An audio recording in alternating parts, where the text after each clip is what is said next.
I so much wanted to get your feedback Okay.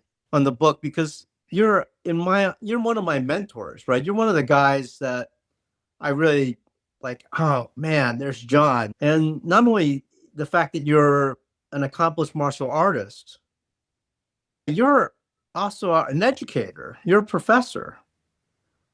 Yeah, I was thinking about that as I listened to your book the first and second time, wondering how to write a review that people could actually connect with. I didn't know anything about you. We just met in Japan, then we met in LA, and I knew something about you, knew you're a jiu-jitsu black belt, but I didn't know anything about you outside of jiu-jitsu. And in listening to the book, I should admit, because reading is my job, reading physical books just psychologically feels like work. I do much better with audiobooks when I'm looking for enjoyment rather than writing an article or something. Anyway, yeah, it struck me that there were a lot of similarities. I think you're a few years ahead of me, but there were a lot of similarities between our paths. You in industry and myself in academia, but still managing, not being professional martial artists, but being more than hobbyists and managing those two different lifestyles. I was really struck by that. There aren't many people who do that. Yes. I find, at least for me, I've always found the strictness of the dichotomy of the two disciplines, like my work life career, and then having this, I don't know if it's the right way to characterize, like a second life, a second wife, which Yeah, is yeah, this discipline that I'm so adhered to. yeah, That's how my mind works. That's how my life works. yeah. Yeah, I feel the same way. Like when people ask about it, I say it doesn't feed my family. It doesn't provide my medical insurance, but it's also much, much more than a hobby. It's something in terms of both the physical hours spent doing it and then the sort of emotional and intellectual hours spent contemplating it and researching it. I don't think it's fair to call it a hobby either. It's somewhere, it's in this liminal space between a career and a hobby. Yeah. That set of similarities is interesting to me. Do you, when you had the chance to listen to the book the second time, right? Yes, I'm yes. curious versus the first time, what things struck out for you? Okay, so in no particular order, this is stream of consciousness. Yeah. And a lot of this is whenever you read a book or watch a film or listen to a song, a lot of it is what's going on in your own life emotionally. It determines what resonates.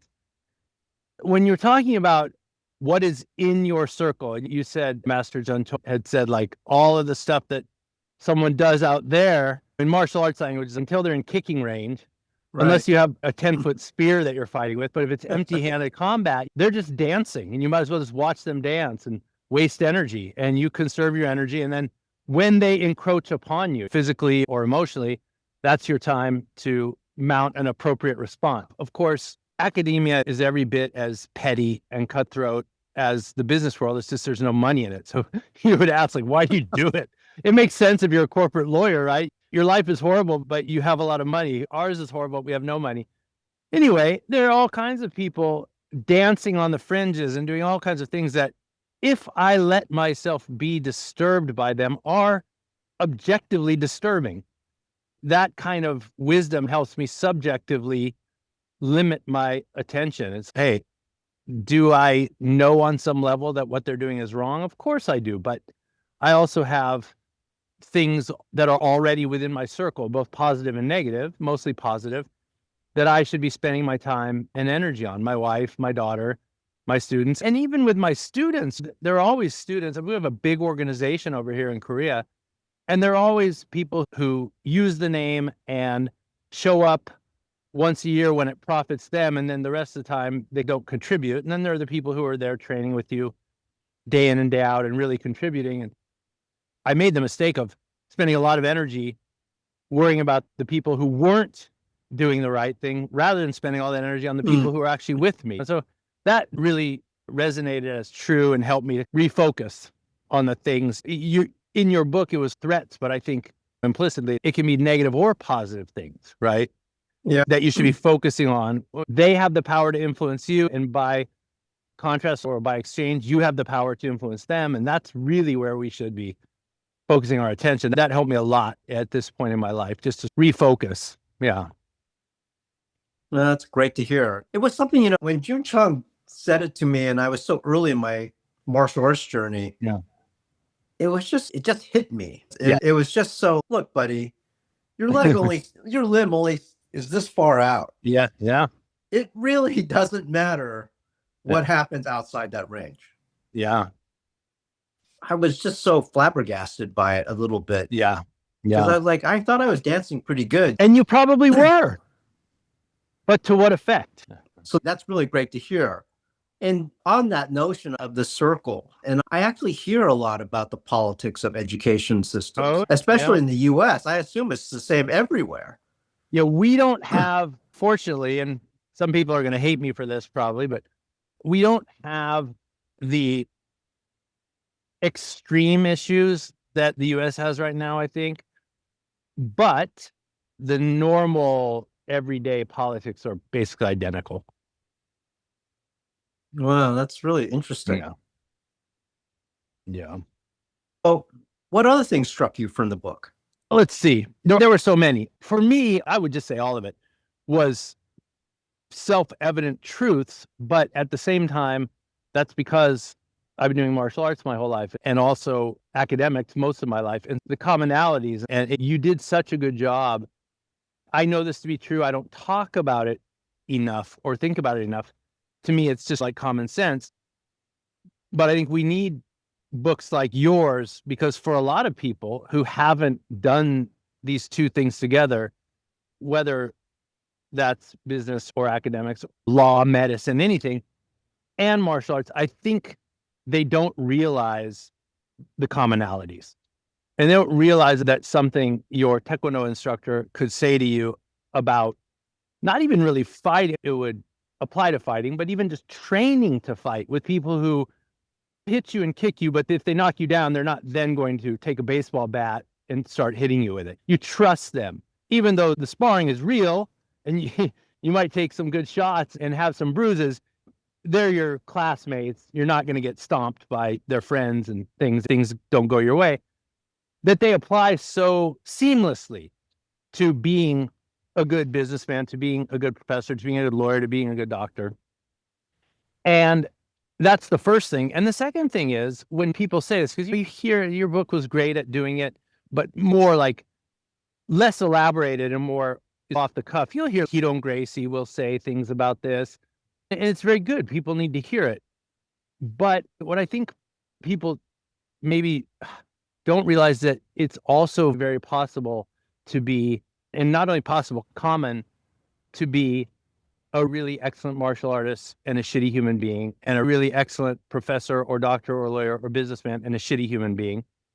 And that it's maybe not rare, but rarer than I wish it were for people to be both a really good martial artist and a really good human being, and let's say a good entrepreneur or a good doctor or a good lawyer or a good professor. And that it's totally possible. It's not only possible, it's desirable.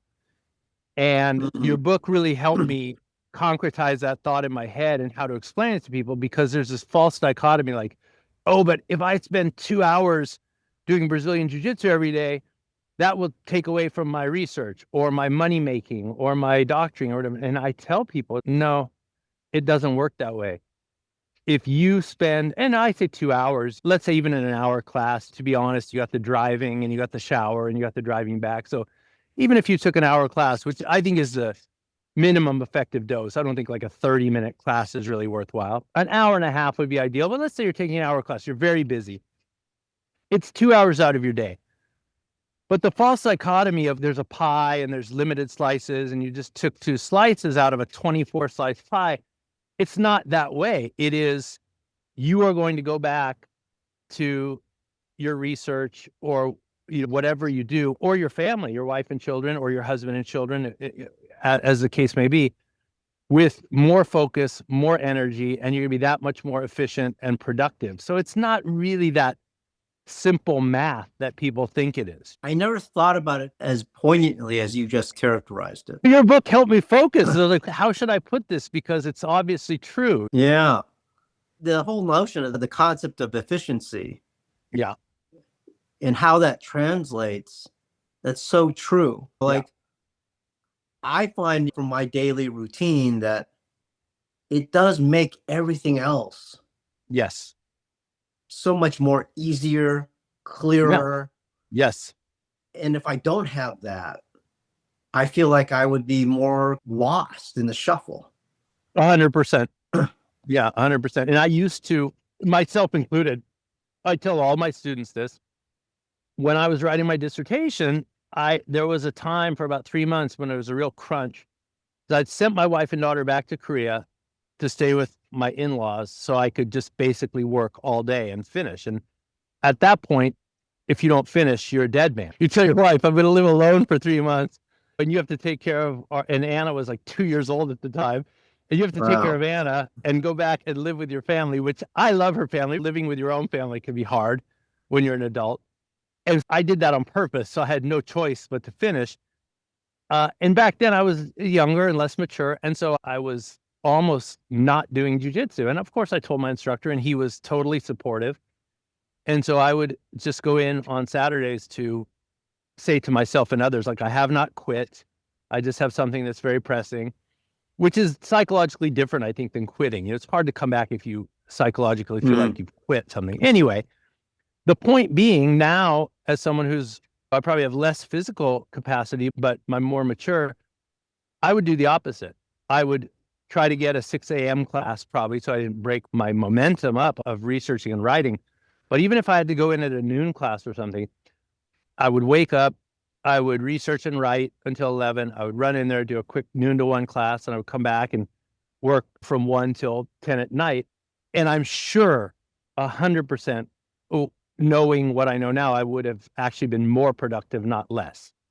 Because like you were saying, the efficiency of it. And you had a nice section on meditation, which I think is very helpful for people.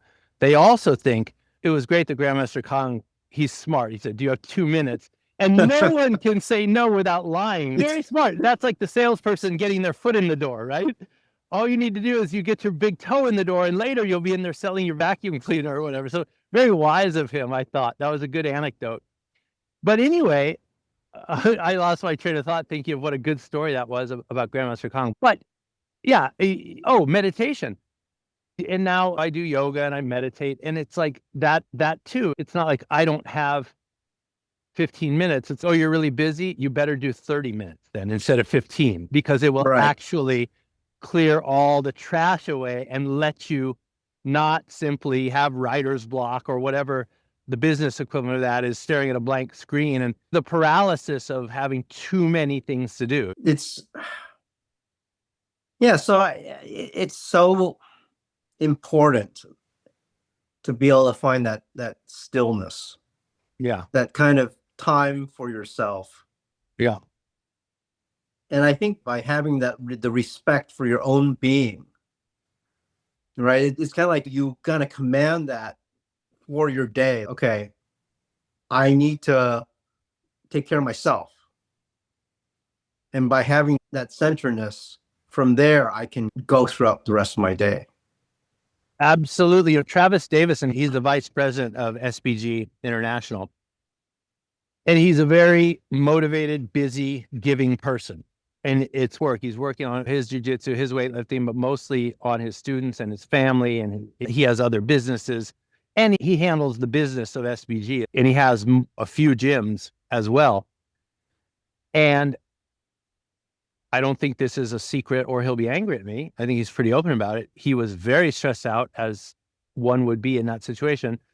And he sought counseling, and the counselor got an inventory of his life looks like and simply said, you cannot pour from an empty cup. Like, you think it's selfish to fill your own cup, but it's not selfish. You need to fill it first so that you can continue to fill all of these other people's cups that you've been filling, which is a beautiful, wonderful thing that you're doing. But once you're empty, it's impossible. So yeah, it's not selfish to meditate or do yoga or do jiu-jitsu if it makes you more capable of helping other people, which it obviously does. And jiu-jitsu all the way to helping them physically in those very rare cases where that need arises. Yes. I love that quote. Yeah, no, I thought it was beautiful. It was beautiful. But it's some American therapist in Montana, but it also sounds very Zen. Yes. Wow. Yeah, I'm very internally reflective about the journey that I've taken and how martial arts has always been there, at least for a large portion of it. Sure. I'm really amazed, like your journey coming from the US, going to a foreign country, being an educator there, and then at the same time, not just intellectual kind of things, but bringing jiu-jitsu essentially to an entire country. I recognize that maybe in the beginning there was this selfish need to want to Yeah, have it's very, very comrades, right? accidental, very accidental. But still, that accident has, I think it's grown a lot over there, if I'm not Oh, mistaken. it's huge. It's huge. I was just telling someone yesterday, just randomly, my strength and conditioning coach, he was asking about it because he's under Pavel and he does the whole strong first, kettlebells and everything. And he was in Osaka doing a seminar, and the host was Triforce Jiu-Jitsu. I think they come out of Alliance and is Japanese, probably the biggest Japanese team. And they got to talking about jiu-jitsu, and he said, "Oh yeah, John Frankl trains with me." The Japanese gentleman was like, "Oh yeah, I know John Frankl." But I told my coach, I said, the interesting thing about it is Japan, when I started, was way ahead in terms of both MMA and jiu-jitsu. Japan was pretty far ahead of Korea because Hickson had gone there so early and started the boom, the way Hoist started the boom in America. So Japan would have had about 5 years on Korea, well, more 5 years chronologically, but more because Hickson showing up there, I think in 94, maybe 93, 94, and displaying how beautiful and effective his brand of jiu-jitsu really was and is, started this boom in Japan. Now, I could say it was 5 years later that I started jiu-jitsu in Korea, but I wasn't on television beating all comers. I was just at a university judo mat with 5 or 10 people. So even though it was only 5 years, the start in Japan would have been much more explosive. The demand would have been much greater. And there are a lot of Japanese Brazilians.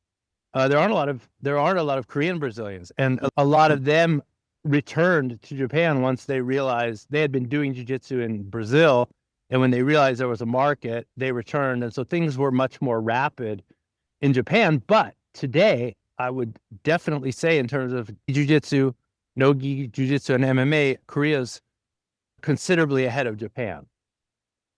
You know, it's interesting. I haven't trained in Seoul in South Korea. You need to come. You need to come because you're always in Asia. It's a quick stopover. Yeah. I definitely would. Yeah, definitely would enjoy that. And what I would say is that having been in countries like China, Vietnam, Cambodia, Japan, and other stuff, it's interesting. Like I feel that jiu-jitsu in Asia, it's almost like I feel like the social dynamics of the interactions is just different. Like one, I have this impression that more women train in Asia. Yeah, I haven't been to those other places, but in Korea, certainly more and more women training. And so I feel like there's a different kind of social fabric, some kind of piece of it. And I also think that we all train for different reasons. Yes. There's the self-defense aspect, there's the physical, I want to be in shape aspect, there's the mental therapy of like, I got to control my bipolar personality aspect. Of course. And I just feel like I always feel a different energy when I'm on the mat in Asia versus in the US or in Europe. Yeah. Yeah, I can't speak for Asia. Being here, I see as many differences as I do similarities among the different Asian countries. But in Korea, I can only speak. I mean, I've trained in Japan, I've trained in Thailand, Philippines. That's pretty Asian. Yeah, yeah. I see definitely in Korea, and probably in America, there's a little bit of this. But first of all, people aren't worried so much about self-defense and violent crime and things here. Things are so safe and orderly. right? So unless you're out looking for a fight, you're not going to get in a fight here, right? And there is no violent crime. There's fraud and there's scams and old people get ripped off and stuff, voice phishing on the phone.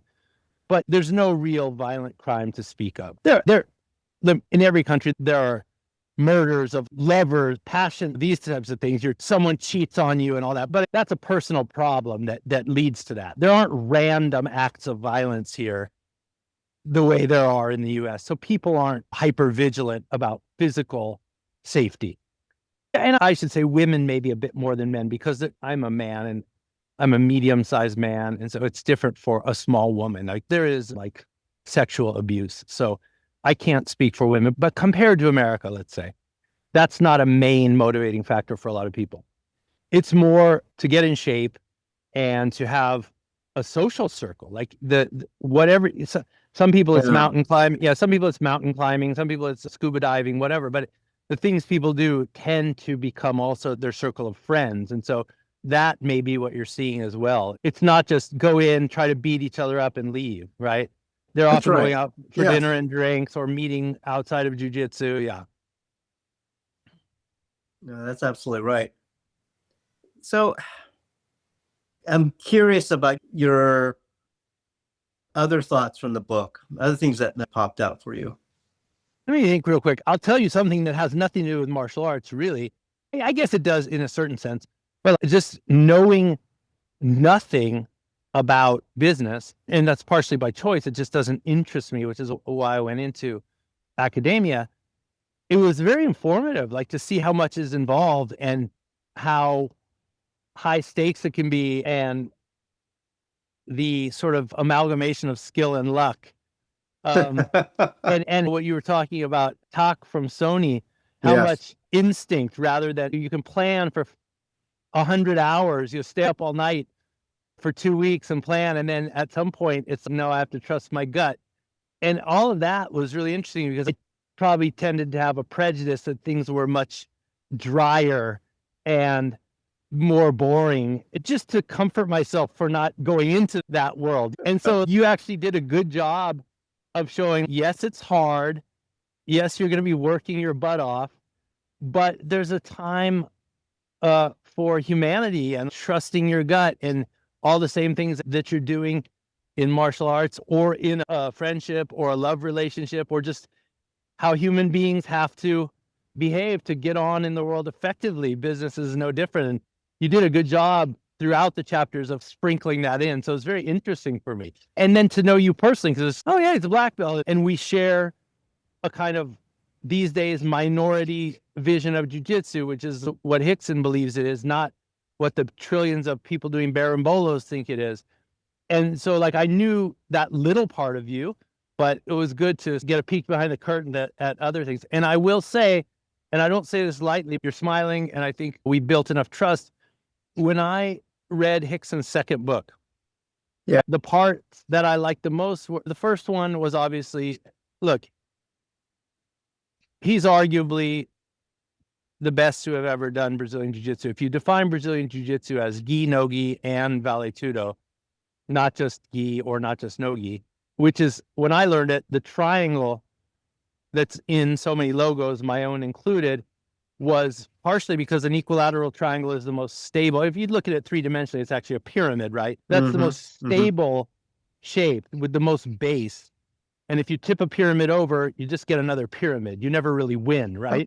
You just keep getting a pyramid in a different position, but it never gives you anything else.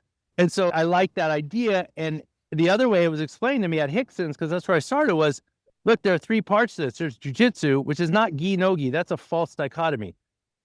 If we're training without punching each other in the face or kicking each other in the face, it's jiu-jitsu.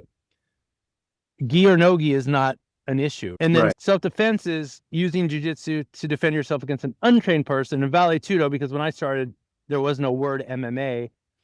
Vale tudo was, okay, this other guy knows something, and you have to use jiu-jitsu to defeat him.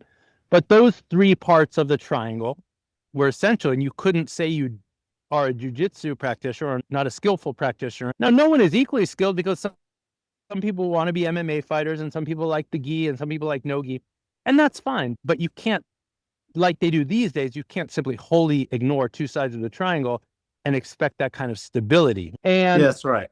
so Hickson's first book deservedly was telling us about him and what a living legend he is. And everyone should know that because it's true. But it was, one of those biographies. It's an autobiography, but he had help writing it. So it's half autobiography, half biography. It was like a hagiography, like a biography of a saint. Wow, this guy has done all these wonderful things. Now, the second one, he talked about his flaws and his battles, and particularly losing Hoxton. And I have a daughter who's 23, and I'm getting a little teary, sorry, right now, even thinking about it. When you mentioned your daughter's death, I thought, and I had the exact same reaction as Hicks. I was very brave to expose that much of yourself to the public. If I ever write a book, I'm not sure how much I would be willing to expose, because that's a kind of vulnerability. And look, I'm tearing up. I really appreciated that. And I can't imagine having a daughter. I can't imagine what you must have gone through. As you might imagine, it was incredibly challenging for me. And I will tell you, there was a time that it was like I didn't know if I was still going to be here or not. I can totally see that. I can totally see that. And it took just every fiber in my being to still stay inside of some notion of a sphere or a circle that I still had. Yeah. And it's interesting. One of the reasons I wrote this book is I felt like there were all these things I wanted to give my first daughter. Yeah. And I never got a chance to do it. I never got to do those things. And I realized that for my second daughter, I realized, you know what? As much as it'd be great to put my name on something and do something, I just really wanted to put the most important things about life into a thing. Yeah. And you did that.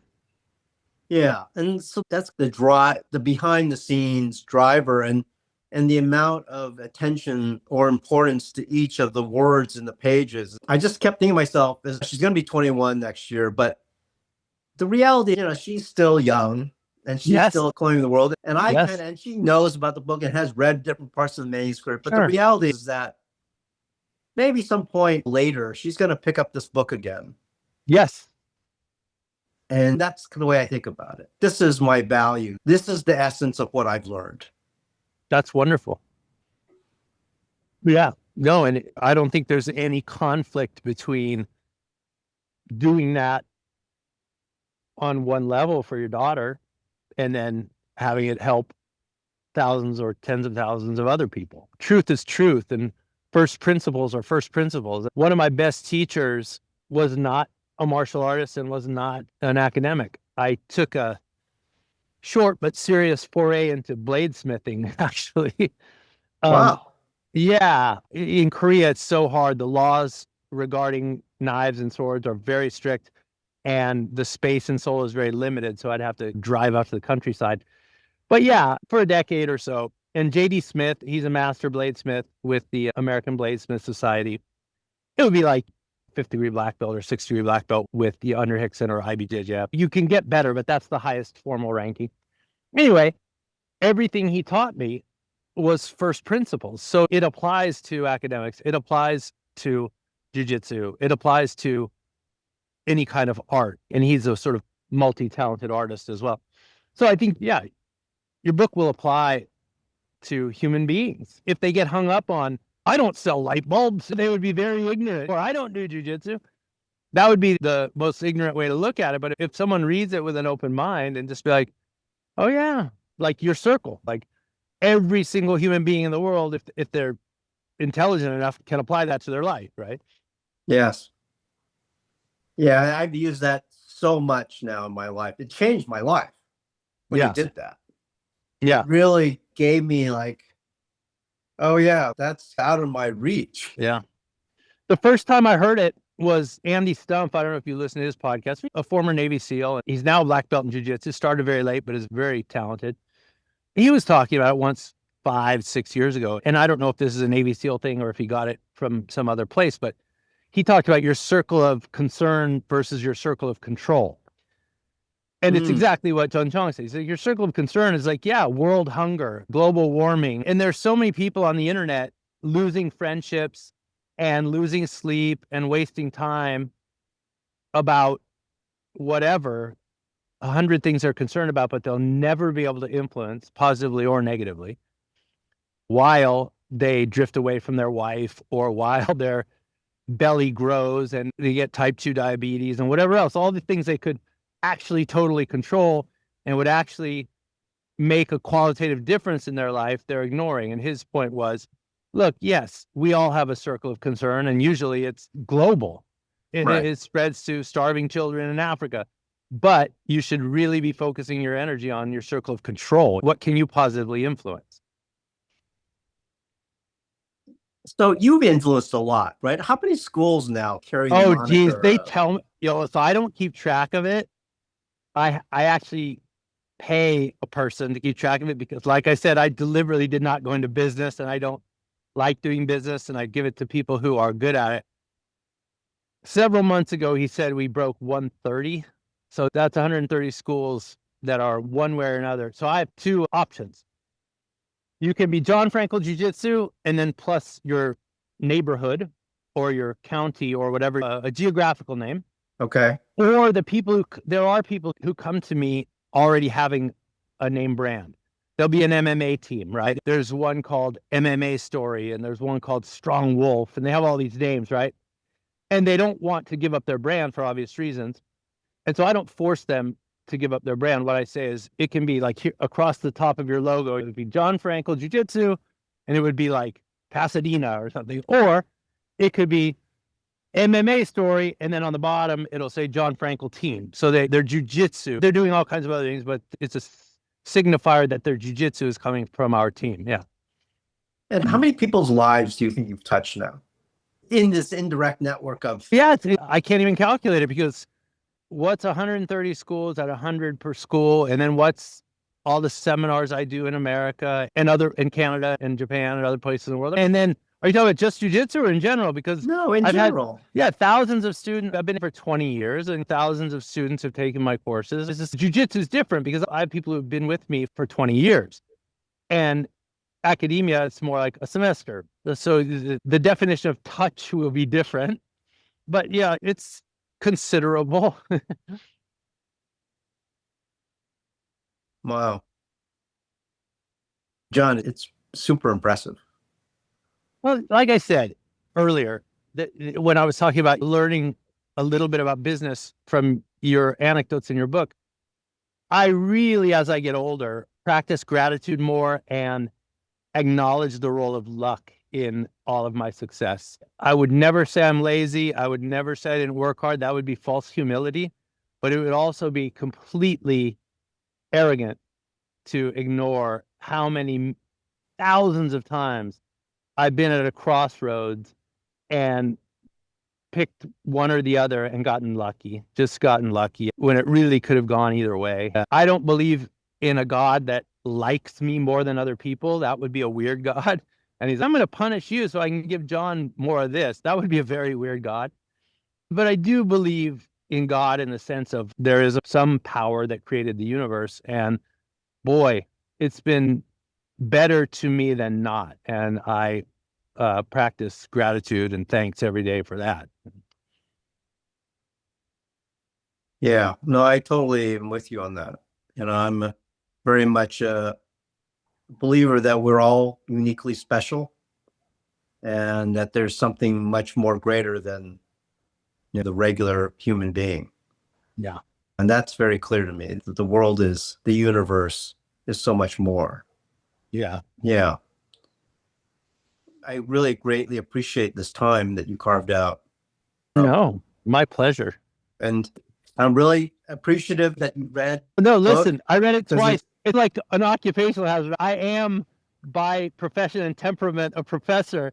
And I'm like, I'm about to go meet him. I better reread this thing so I actually know what I'm talking about. Yeah, no, I'm super, super grateful. Yeah, no.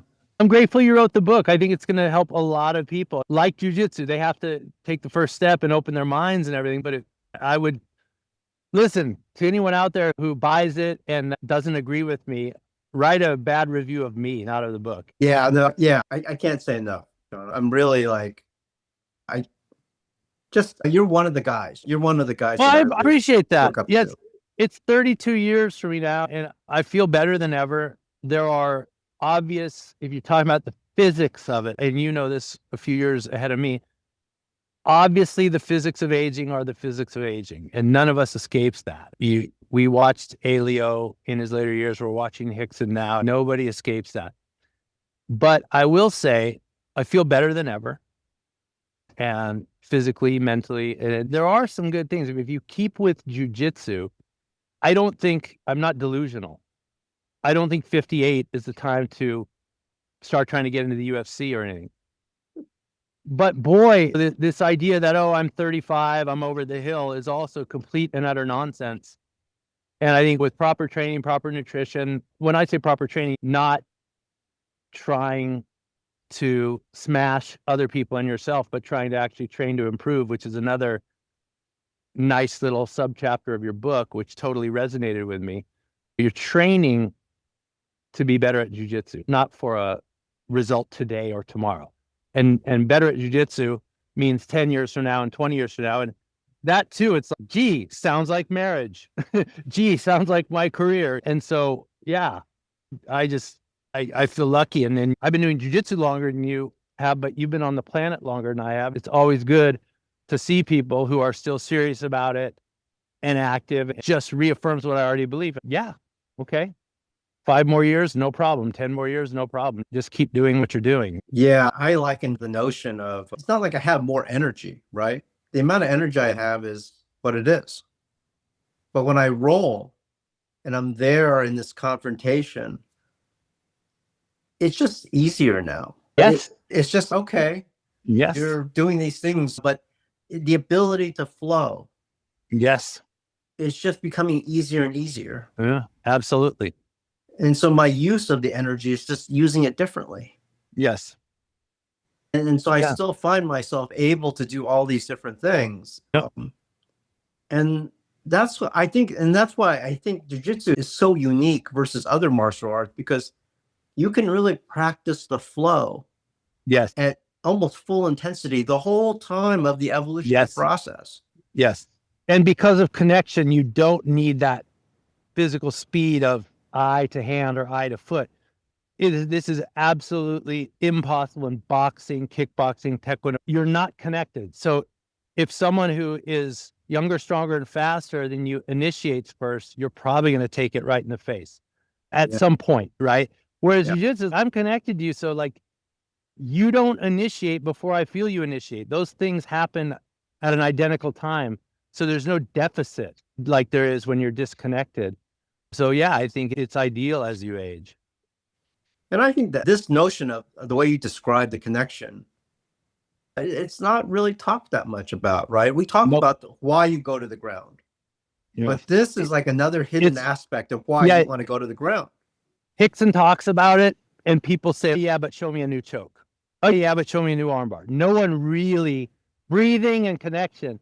He'll spend 1.5 hours of a 2 or 3 hour seminar on breathing and connection, and everyone's okay, but what about the choke? What about the armbar? It's like, why do you think he began the seminar with breathing and connection? And why do you think he spent more than, when jiu-jitsu is such a huge martial art, and Hickson could show you 20,000 variations of 10,000 techniques? Why do you think he spent 50% or more of the time on breathing and connection, unless he believes that is the key to everything else? But everyone skips over that. Yes, I wish I could. It's so hard to teach because everybody wants a fancy new toy. Of course. Yeah. Shiny new object. The last time I met Hickson, we didn't train. We met for coffee when we were still living in California. And I was asking him a lot of questions. I'm getting older and he's getting older. And one of the things I asked him about, because I was like, okay, look, you are one of the only people who does the positional sparring between technique and free sparring. Everyone else is technique, free spar, technique, free spar. And I said, what is the appropriate ratio? Like technique is fixed, right? You do your 2 or 3 techniques, but let's say you have a half hour left for sparring. What's the 15 minutes and 15 minutes, 20 and 10? What's the appropriate ratio? And he looked at me quizzically and he said, for getting better at jiu-jitsu? And I said, yeah, for getting better at jiu-jitsu. And he said, 100% positional sparring, no free sparring. And he said, but everyone would quit because it's not fun.